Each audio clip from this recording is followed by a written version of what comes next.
من اهم الحاجات عشان تحترف برو الهاله هي الكنترول. انت لو مش مظبط الكنترولز صعب قوي تتطور في اللعبه. فيديو النهارده اشرح لكم الكنترولز بتاعتي بالظبط، كل حاجه انت محتاج تعرفها عن الكنترولز. ما تنساش اللايك والسبسكرايب، وبجد بجد شكرا على 1000 مشترك. عمري ما فكرت اني اجيب الرقم ده في حياتي، فاشترك وان شاء الله نوصل ل2000 كمان.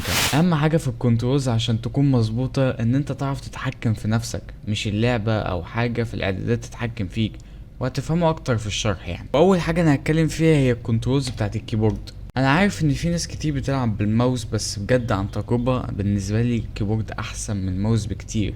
بحس ان الماوس فيه ديلي غريب كده، بس انت جرب الاتنين يعني وشوف اللي يناسبك. فاول حاجه نتكلم عليها في الكنترولز الكيبورد هي بيك اب وذ كويك اتاك. من اهم الحاجات اللي لازم تطفيها، وتعالى اشرح لك ليه. دلوقتي لما يكون في سلاح على الارض والواد جنبك، بس انت بتحاول تضرب الواد وانت قريب من السلاح، فانت هتاخد السلاح بدل ما تضرب الواد، فده هيأثر عليك كتير، وممكن كمان الواد يضربك وانت اصلا ما كنتش قاصد، اصلا انت كنت عايز تضرب الواد مش تاخد السلاح. فانت كده مش هتتحكم في نفسك، وممكن تخسر الجيم بسبب حاجات تافهه زي دي. فانت لما تقفلها هتاخد السلاح بالزرار اللي بترمي بيه السلاح، وهترمي السلاح برضو بالزرار اللي بتاخد بيه السلاح او بترمي بيه السلاح عادي. فمفعل البيك اب وذ كويك اتاك، انا عايز اقولك ان في كومبو مهم قوي انت مش هتعرف تعمله، اللي هو الكومبو ده.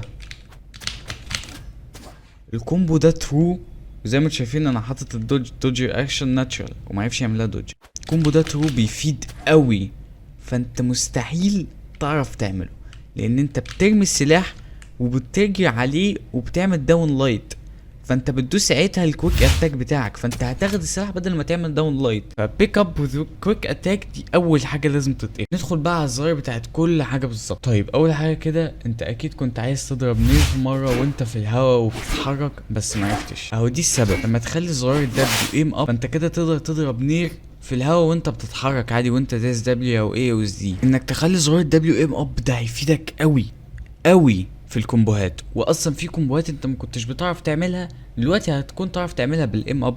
واهم حاجه برضو في الجنطة والسايز، دي اهم الحاجات تقريبا فيها الام اب، وكل الاسلحه تقريبا مهمه. انت لما تخلي زرار الدبليو ام اب هيسهل عليك حاجات كتير قوي.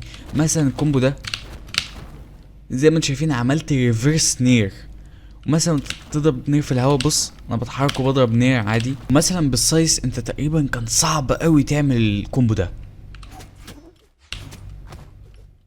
كانت هتبقى صعب قوي وليه كذا استخدام كتير قوي، بس خش انت بس وجرب، وبجد هتفيدك قوي قوي قوي. واحسن زرار للام اب انا شايفه بالنسبه لي هو الدبليو، لان اقرب حاجه يعني. الحاجه بعد كده هي الزرار اللي بضرب بيها. بص انت مش لازم تعملها زي بالظبط، يعني شوف انت اللي يريحك، بس انا بصراحه انا بحط بالنسبه لي اللايت بحطه جي، والهيفي اتاك بحطه كي، والثرو ايتم بحطه ال، يعني التلاته جنب بعض كده عادي. سيبك من السي والاكس والفي دي محطوطه كده عادي، انا حاططها في السكندري مش هتفرق. وطبعا بدوج مش بالزد، طبعا بدوج بالشيفت عادي. تالت حاجه وهي مش مهمه قوي بس افعلها، اللي هي prioritize neutral oversight. المفروض انها لما تكون مطفيه، ساعات لما تكون عايز تضرب neutral light بس دايس زرار الاي او الدي ان انت بتتحرك يعني، فبيضرب سايد لايت بدل نيوترال لايت. لما تفعلها بيضرب نيوترال لايت عادي. هي مش مهمه قوي بس افعلها يعني.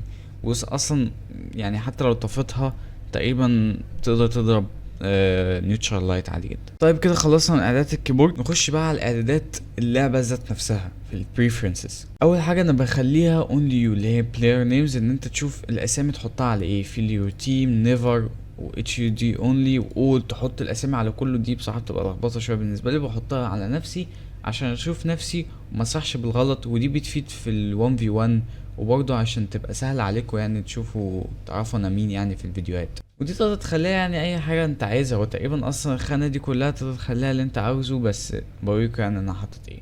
والتيم ايكونز دي مش مهمه قوي، بيحط كده ايقونه خفيفه. تعالوا ادخل اوريها لكم في التريننج. حطها مثلا على اول او اونلي يو، ممكن بس تحطها على اونلي يو. زي ما انتم شايفين كده في ايقونه زرقاء كده، بصراحه انا مش بتعجبني قوي يعني. ممكن مثلا احطها على التيم ميت بتاعي، اخليها تيم ميتس اونلي بس ما احطهاش عليا انا. ونيم سلاش ايكون سايز دي مش مهمه، بخليها ديفولت، بيخلي لك اسمك اكبر، مش هتفرق قوي يعني. كروس اوفرز ان انت تشوف مثلا لو حد مثلا حاطط سكين فين وجيك حاجات كده، فتقدر تشوفهم عادي. والابجريدز هفتحهم دي بصراحه لو انت بتتلخبط او لسه بادئ اللعبه ما تعرفش سكنات، انا شايف ان انت تعملها نو عشان ما تشوفش الحاجات دي وممكن تلخبطك فعلا. كاميرا مود بخليها ديفولت، دي اللي يريحك. في ناس بتعملها كلوز، في ناس بتعملها فيكس، اللي انت عاوزه. انا بصراحه بخليها ديفولت. وبقى دي اللي مهمه بالنسبه لي شويه، اللي هي الباك جراوند بتاعت الماب. بصراحه انا الباك جراوند ساعات بتشتتني لما اخليها ديفولت، بتشوف الباك جراوند كلها عادي، او ممكن تخليها سيمبل باك جراوندز بتبقى احسن شويه وما يكونش في حاجات بتتحرك ورا وكده. بس في بلور، وده بالنسبه لي احسن.